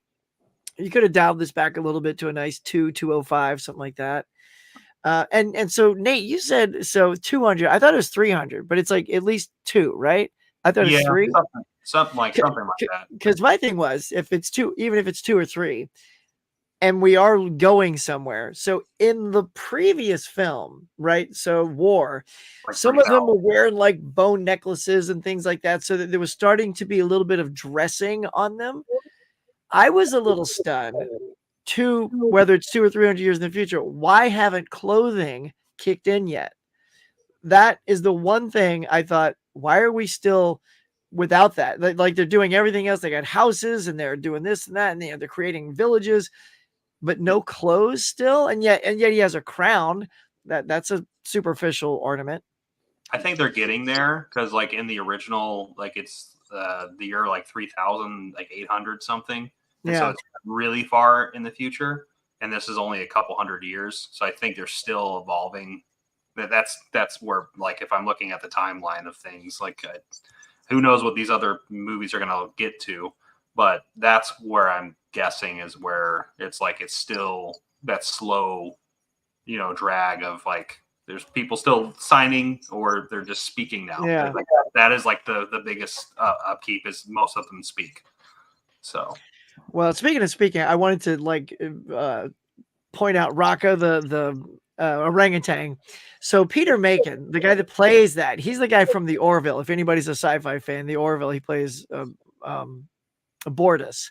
His voice, his performance is, to me, the standout. I mean, you got Proximus and you have him, and I think they're the two really charismatic standouts in this film that just, I mean, I couldn't take my eyes off of what he was doing. I'm like, I could watch more of that orangutan. He was so good, especially since he's good, but he's a little kind of like, I feel like everyone else around him has like more personality, but I get that he's kind of like trying to hold on to the Caesar ways.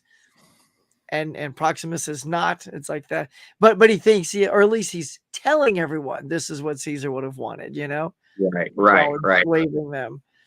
So yeah, and it's interesting. Without we won't go into the spoiler ending, but where that ended to me, I was like, was pretty fascinating. I thought, all right, here we go.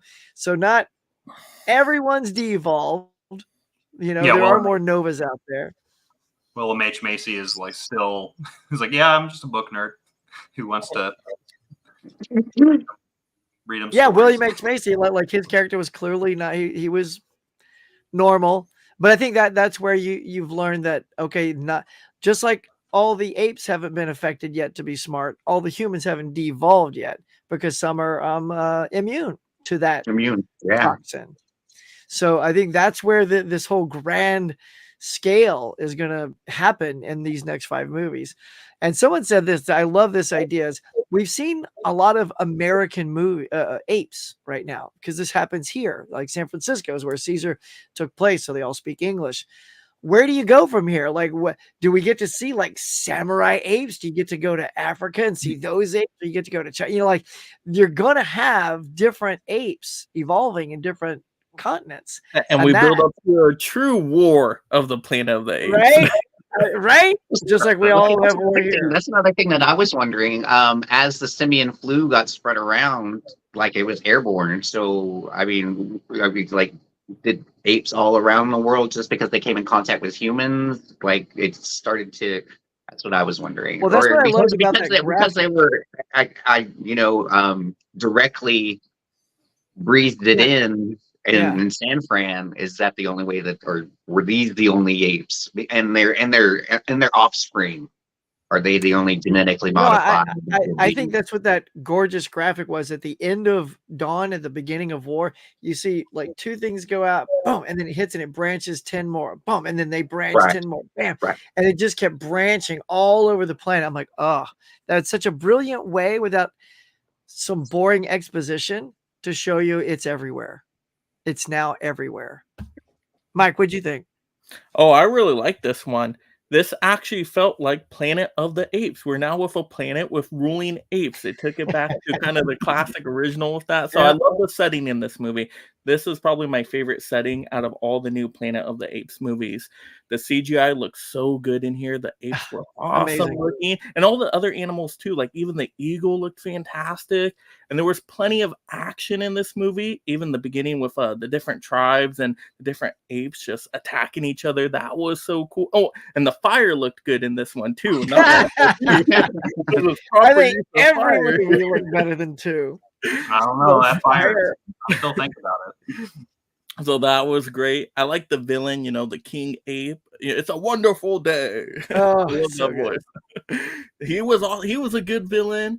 I also like that just kind of the different philosophies behind different parts of the story where, yeah, you got to read in books because books are powerful, the knowledge, education, all that. I'm like, okay, that's a really cool little thing they added there. And also with the weapons and the armory, like, oh, we need to go get weapons, for the power, right?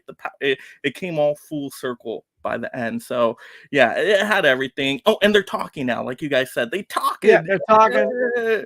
I finally got a good background. Finally, not a lot of this. Yeah. They're all talking, so that was fantastic. And you get another Nova. Yep, So, another and then you Nova, learn that was a cool reference. through Raka that now they just call sort of talking women Nova. Yep. That's kind of the name they give them. I'm like, oh, that's fascinating. So that's just going to keep. Now you're going to have to pull that back when you come across 10 more women that talk. You can't go, we're all Nova. That's Nova 1, Nova 2, Nova 3. Yeah. They're like, no, I'm Jane. No, Lisa. But I thought she was great in the movie. I like having that human character element within this. Yep. So, yeah, I don't have an issue with this movie. Yeah. I suspect the runtime villainy on her side. What's that? I suspect villainy. Oh, yes. Oh. Well, there was, the end where it came around, she had her own, her own agenda. Her own agenda. Yeah. Like everybody had their different agendas, and you saw, sometimes they would work together, sometimes they would be in conflict. Made it feel more realistic to me. So I really liked it. Yeah. What I really liked about this is because they had it's been 200-300 years since the first one, that they have split into little tribes and clans, and they're all doing their own thing. Where the one that we follow with Noah and his family were more hawks, hunter for predator, birds of prey and stuff like that. So I enjoyed that aspect that they have their own factions within themselves. So. And I also liked how they still talked about Caesar, the lasting imprint that Caesar had in his legacy, and people wanting to, follow the Caesar ways. And so that was really good too, to connect to the past movies. So. Oh, yeah. Yeah, I think you needed that. That was the connective tissue that's, that's going to keep going. Well, yeah, and then you're gonna. I'm curious as to see how long it keeps going, because that they want to keep the peace, but there are those apes who are power hungry, and think of humans as the worst thing in the world. So I'm wondering how long. You're already seeing it start to kind of little pieces start to not crumble, but little, they're picking and choosing what they want to use from the past and stuff. So I'm curious as to where it's going to go. So next up, we will get a individual rankings, but just real quick to shout out in the comments, we do have Tiana in here, a member of the channel. Yeah, so I want to shout out her comments. Yeah, hey guys, just wanted to say hey Tony. So yeah, it's ton of great people in the chat tonight. Sorry we didn't get to all the comments, but we had so many movies to talk about, of course. I want to say real quick that Dell typed up "bow your heads," rah, like the Michael Clark Duncan line. It was so good. I know it sounds cheesy, but I love that. Well, that's what I was gonna. I completely forgot about it. I was gonna bring up how Charlton Heston had to get your damn paws off me, get your paws off me, you damn dirty ape. And then you had Michael Clark Duncan when Mark Wahlberg grabbed him. Get your hands off me, you damn dirty human. And then we had it come back around again. And then, so I enjoyed that little. Yeah. And Charlton Heston, when he came back in that movie as an ape, he got to repeat his human line, which is "damn them all to hell." And then he died. I'm like, look at this. It was great. Full circle. Full circle. Uh-oh. Oh, yeah. Hang on.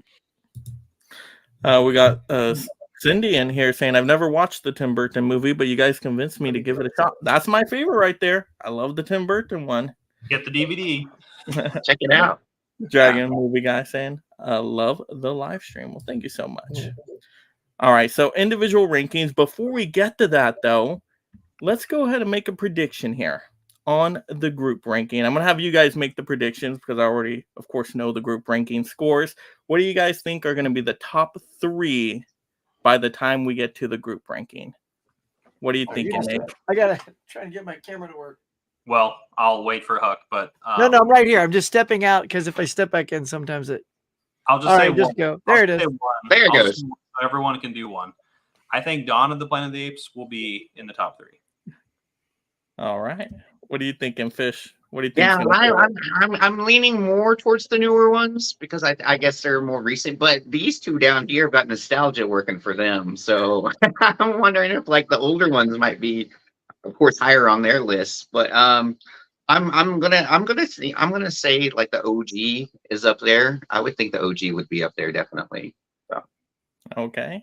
What are you thinking, Huck? Oh yeah, I think already the two you guys have said, the OG and Dawn are definitely up there, and I think surprisingly, and I'm going top 5. I think we're going to get Tim Burton in that top 5. Okay. I bet you we're going to get Tim Burton in that top 5. Ooh, all right. Well, let's go to our individual rankings. Fish, you got your list? Yeah, and yours I felt was the closest to mine. Okay. Actually, I opened my Instagram, and for some reason, it's not like I edited it a couple times. I was like, wait a minute, what am I missing? Oh, I forgot that one. Wait, I'm missing one more. There's 10 of them. Hold on. And yeah. Okay, so my first number 1 for me is Dawn. Like I said, I love this one. It was great. I love the feuding between the apes, and then also feuding with the humans as well. Number 2, I went with Rise. Really enjoyed this one with the human aspects of it, with the learning, and then John Lithgow, James Franco raising Caesar. Even the doctor that he starts dating becomes attached and wants nothing but the best for him. So I really enjoyed Rise. War is number 3 for me. OG Planet is number 4. Tim Burton's is 5. And then I think when I edited it, I went Kingdom for 6, Battle, Conquest, and then Beneath. All right. Yeah, Beneath. Yeah, that was my least favorite. I watched that and I was like, You gotta get a fire filter, Mike. Put it on here. Yeah. That's all right. All right, Nate. All right, so I'm gonna go backwards. I'm gonna go from 10 to 1. Number 10 for me was Battle for the Planet of the Apes, the lowest budget one. Number 9 is gonna hurt a lot of people's feelings. It's Tim Burton's Planet of the Apes. Yeah. But here's the thing: I still enjoy it, so don't worry about that. Number 8 is Conquest for the Planet of the Apes. Number 7 is Rise of the Planet of the Apes. I put number 6 is Kingdom, so the newest is number 6. So also at the same time, Fish, we have the same thing at number 6. Number 5 is actually Escape from the Planet of the Apes. Number 4 is Beneath, because I love that movie for some weird reason. It's the fire effect, I think. Charming, I see it every 5 minutes in that movie. Number 3 is Dawn of the Planet of the Apes for me. Number 2 is War of the Planet of the Apes. And number 1 is Planet of the Apes, the original. All right. Huck? All right. I was watching my list while you were doing it too. All right. So I'll go at the bottom too. So also at number 10, Battle. I put Battle at the bottom. Even though I had a good time rewatching it. Next would be Escape at number 9. And Beneath is number 8. So those little sequels were all kind of shoved down there. But Conquest is at number 7. So of those sequels, I enjoyed that the most. Above Conquest, I'll put at number 6, Rise of the Planet of the Apes. And then number 5, Fish, We're a Match, is my Tim Burton Planet of the Apes at number 5. And then after that, that's where I put War of the Planet. So that's a little bit higher up there. Kingdom, I put at number 3. Dawn is at number 2, and I had to go the original because I mean it is. Without that, there is none of this. You know, the author Poulet or Pierre, whatever his last name is. Some French guy. Yeah, like so he had this thing, and to bring something like this to life with that makeup and Roddy and Zira's, you know, Kim Hunter's performance under that makeup, it just again marveled by makeup performance. So you got to kick it at the top just because it's just so legendary. Bright Eyes. What do you think, Bright Eyes? That's you, Mike. You're Bright Eyes. Yeah, okay. Oh, I'm so flattered. Yes, Bright Eyes. Nice. All right, at the bottom here, number 10, Beneath. Get rid of this one. I don't need it. It hurt my eyes. Wait for my memory. Go ahead. It was the fire, just burned his eyes. Get it away. All right, next up, number 9, we got Conquest because it's Rise Light, so I can't reward it anymore. Number 8, we got Escape. Yeah, there's not many apes in that one. Next up, we got, this is gonna hurt some people. The OG Planet of the Apes. Yep, gonna have that at number 7. And then at number 6, over the OG, I gotta have Battle because we got some action in here. So fun. I know, right? All right, number 5, we gotta go with War because disappointing title. It was not enough of a war. At number 4, we'll have Dawn because it's a little bit better than War. At number 3, we'll have Kingdom. Yes, one of the best out of the new ones because it actually felt like Planet of the Apes. It was like the OG, but if they had all the technology and budget for it. Then, number 2 here, we have Rise. Yes, Rise, the most Hollywood blockbustery of them all. It just has everything in there. I love the different setting and the different scenes, and yeah, it's fantastic. And then number 1, Tim Burton's. It had everything. Perfection. Wow. They nailed it on Tim Burton's one. That's all I have to say. The apes look way better than the CGI one still, in my opinion. Well, actually, that's why I wanted to say, I wanted to call you out on that, Mike, because when you were talking about the OG Planet of the Apes, you said you liked it better than the new ones because of the makeup. So I fully expected the OG to be top 5, and you put it so low given that statement. I was like, well, then did you like it? No, I liked all. The only one I didn't like out of here was Beneath. Like I said, I think that's a bad movie.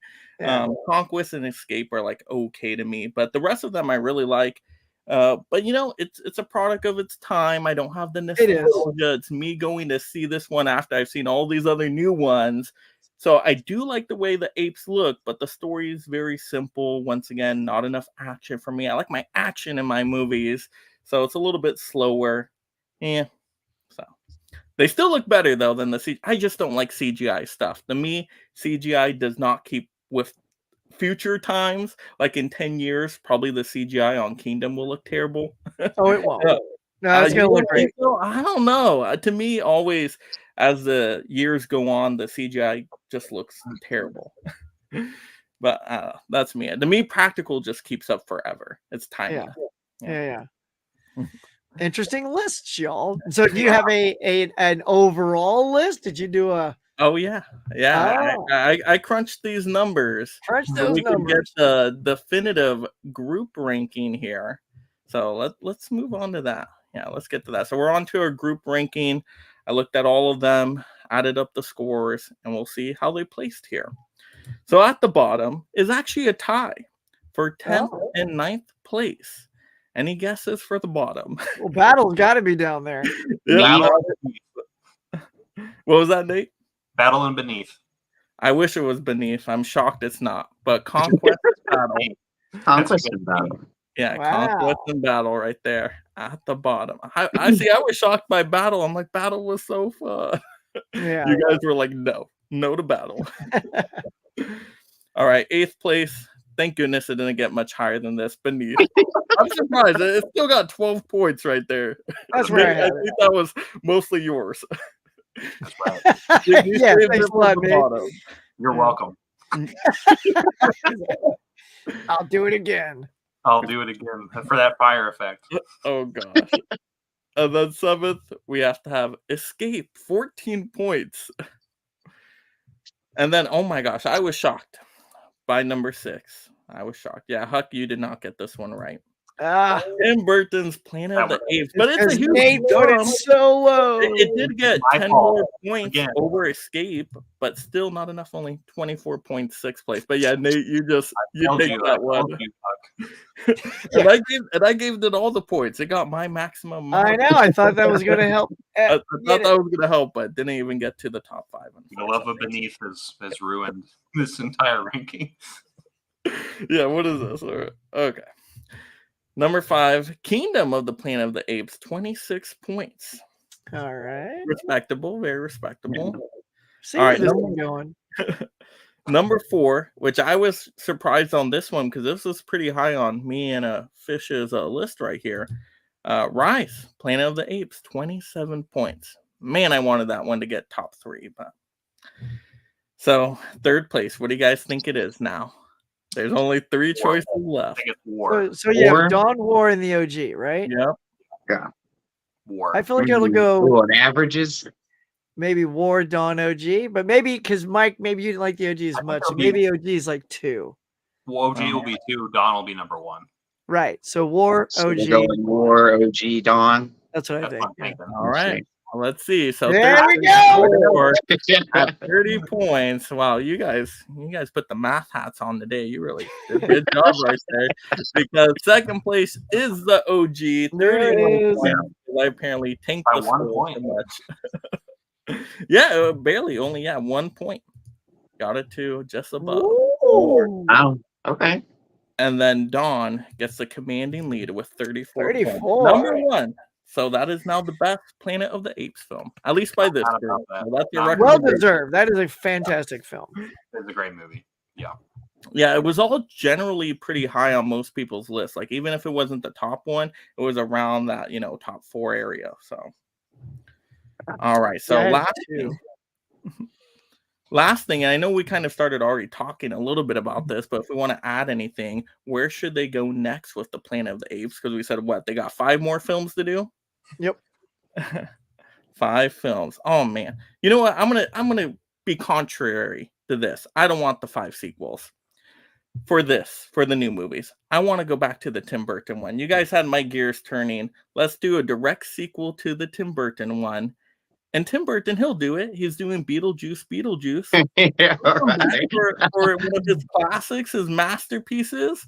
So let's get a direct sequel to Tim Burton's one. And let's I build mean, from that is wishful thinking. I think that, I think he would have that done it. Very interesting. I would love that, like a full-on planet. Like you said, driving cars and doing the shopping and doing the things. It'll be so good. It'll be like the Maverick of the Planet of the Apes films. Maverick. I mean, I wish we could go back in time, but after all this CG ape, I don't think they'll ever go back to makeup. Go back to practical. Which saddens me because I love that Tim Burton makeup.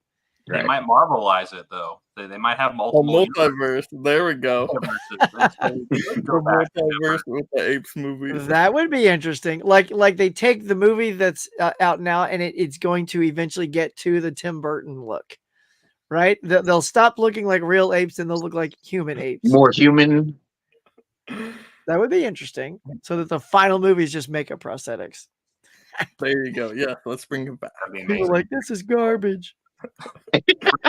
Back. Yeah. I mean, Well, Sorry. yeah, I mean, I was just going to reiterate what I said earlier. It'd be interesting to go outside of America and just see kind of what other civilizations and what other worlds are out there with those kind of apes, and I mean, try to bring it all together. They were looking up at the stars, and Proximus was saying, we want to fly, we want to have this technology. When he looked, didn't give too much away, but when the bunker's there and he's like, "Oh, what's in there?" There's more of this. he wants those things. Yeah. And see how they're. Oh, so this is the other thing too. I just dawned on me. So in this movie, 200-300 years later, they're not brandishing firearms at all. So and they were in War and Dawn. So is the assumption then, and I'm asking you guys, that as smart as they are, they don't know how to make gunpowder. So once the bullets were used up, they don't know how to use the guns after that. Is that why they're, because Well, I mean, to me, my brain was like, this is a step back. Like if they're not wielding guns, unless they just don't know how to make gunpowder. I think well, it's I was just gonna different. say there's the gunpowder aspect of it out, but there's also the shell and the bullet and Exactly. the Yeah. whole casing The and whole everything. thing. So yeah. So I would think that. Well, I mean, the machinery, right? It's all machine now. Back in the day, they were able to press press bullets by hand and things like that. So, but that's what I Okay. would think. They ran out of the Bullets, and that's it. resources. Yeah, the resources. Or all the most of the humans have like gotten dumb, and they couldn't learn going forward from a lot of them, except for the William H. Macy's. That's what I'm thinking more of. It's like, well, we're de-evolving because of the fact that like we're stepping so far away from the human aspect of it that they're gonna have to have their own path to get to that. Yeah. And not every human knows how to make bullets. I don't. So I'd be William H. Macy sitting there reading books. Yeah, a Where lot do of you- apes probably just don't know about it. Yeah, They don't different know areas. about it. Yeah, So, they're still Well, trying to discover everything. was Where do you gonna want say, to see, Nate? Where do you want it to go? I wanted to go eventually to space. Well, that would Because be obviously cool. there's a lot of allusions to that. But yeah, it would be interesting to have more of like almost like a bridge between the Tim Burton movie and like the Charlton Heston type of things, but like have maybe more eventually get to where they try to fly or something. I don't know. That'd be fun. Right, and it goes back to the eagles, how the eagles flew, and they were talking about that with the humans that can fly planes, so that would be cool. What are you thinking, Fish? yeah, no, I'm excited about all this. Because I do see this world as extending, and then where you get full on, maybe not Tim Burton's full on, but like full on cities, and like, yes, like all the apes are talking, and very select humans are capable. But I don't want to throw anything away with like with the ending of this one. Like I said, I don't, not the ending, with the lost ship that they lost in like the first or second one in space, that coming back, or having little touches of the Burton Heston It's in it's it, gonna with the be space, Marky Mark on that with the ship. space travel, and Yeah. like the kind of wormhole ishy thing, the ishy wormhole kind of thing where it bumps them into a different time. So I don't know. I'm excited to see wherever they go. Hopefully they do it justice and not give us beneath. So. I don't think we're ever going to get. You're so much better at flames. But yeah, no, I'm excited for the future of this. Same. I love this franchise. I thought they had pulled it all together, like Nate said, with a perfect trilogy of Rise, Dawn, and War. But then they throw out Kingdom and give us a little more and like open the world back up again. So. Man, I wonder if they're all going to be like 2.5 hours. So that's my only complaint. I'm like, imagine them trying to do a marathon release of them in like theaters for like an anniversary. Like, you want to go watch like all the MCU, like a whole week to get through. All right, awesome thoughts, everyone. So yeah, there we go. That's our Planet of the Apes ranking. And I hope you guys enjoyed it and had a great time. But let's go around. You guys can let the audience know where to find you and if you have any upcoming projects or things you're working on. So, Fish, you got anything you're planning? No, I've been slacking on my YouTube and my Instagram posts, but I've kind of rearranged the work schedule, so hopefully that'll allow me some time to actually. Because have you heard of, and I did some production on the last one. I put like video clips and stuff like that and like up to my value. So now I'm like, well, man, I don't want to just revert back to just talking about it. So I'm gonna have to, so I'm working on putting some things together, movie clips and things like that. So, but yeah, things in the future, nothing in the immediate. But yeah, look for me, Fish the Film Collector, on YouTube and Instagram. Mike, thank you very much. This was a lot of fun. I really enjoyed being able to watch some of the older ones for the first time, and then go back and watching some of the ones that I'd seen before again, and having a new appreciation for them. So thank you very much for this opportunity. Yeah, and thanks for being here. And that's why I like this as well, going back to those classics. Because if I didn't have this stream, I probably wouldn't have gone back to the originals or Same. not. Yeah, I'm I sure. probably went over But and watched it them. was Yeah. awesome. Yeah, I was able to finally get through them all and see where it started from. So that was really cool. Nate, how about you? Anything upcoming? So I've been MIA from YouTube as well, a little bit. But my channel is specifically Blu-rays with Nathan Jones. Talk about physical media on there, like a lot of us here. I plan on coming back soon. Just getting some life things situated. That again, work like Fish is like this. Things happen. Life happens. So yeah, but I'm excited to jump back into talking about movies again for the fun of it, because that's the whole reason I started the whole channel. So and hopefully I get to have conversations with all of you as well over there as well sometime on my channel. And yeah, I appreciate being a part of this, because I grew up with these movies, at least the originals, and so it was really fun to revisit them, because it's been a while since I've seen them. So. And Huck. Well, first I want to say thanks for having me on, Mike, and Fish and Nate. This has been such a good chat fest about Apes. I've just been a lifelong fan of this franchise. I love the world building. I still think it's one of the most robust ones out there. It inherently hasn't really let me down yet. I mean, there's been some clunkers, from the old days, but it's progressing nicely, so that's great. But on my channel, I'm still doing, I got the morning mug every morning. I'm 2 away from episode 100, y'all. I'm almost at 100, a very good milestone that I never saw coming. So that's super fun. I think I have a new custom that hopefully I'll have ready on Friday. And I've been doing these little tiny sort of game things that are 30 seconds long. I don't know if anybody's seen them, but I'm putting them on TikTok, Instagram, and YouTube, and it's just called Foursquare. And I'm just picking, and it's open. It's endless what 4 things I can put in the squares. And then you just pick what your favorite is. Just something fun to kind of kill time that I just wanted to, sort of play on the whole trivia thing that I've had on my channel before, but I haven't been doing in a while. Just a little something for people to kind of be engaging with. So yeah, so look for those. I got another one already. I'll put it up after this. It's kind of cute. Awesome. Better be have fire filter. Yeah. What's your favorite fire? And it'll be the fire from Planet of the Apes. Fire from Kingdom. From Backdraft. Or Backdraft. Is that pick your favorite fire. That was funny. Elmo's fire. Which one? St. Elmo's fire. Yeah. That's great. No, that's good.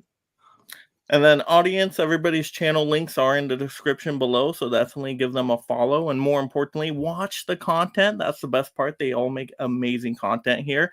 As for me, you guys know me. I have a video usually every day. I don't stop. There's always something to talk about in the movie world. Today, I ranted on half box sets and the new Rocky set coming out, so that was a great time. And then tomorrow, we will have physical media by the numbers, and I'm super shocked with how 4Ks did this previous week. So, oh my gosh, I can't wait for people to join in the conversation on that one tomorrow. And then next live stream, I believe, is a week from now. When is it? I forgot when I told you guys the stream was. It's going to be a Criterion Split the Room edition stream, though.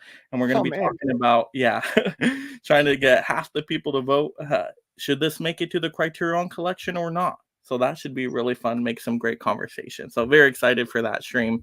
But yeah, that's it for me. Make sure you guys go ahead and rise that like and subscribe if you haven't already, of course. And then you can also leave in the comments below what was your ranking scores for the Planet of the Apes films to you. We want to hear everybody's responses out there from the audience so we can compare with our ranking list, of course. But yeah, everybody just have a great day watching and talking the movies out there. And yeah, have a good night, everyone. Have a wonderful day. What a wonderful day. What a wonderful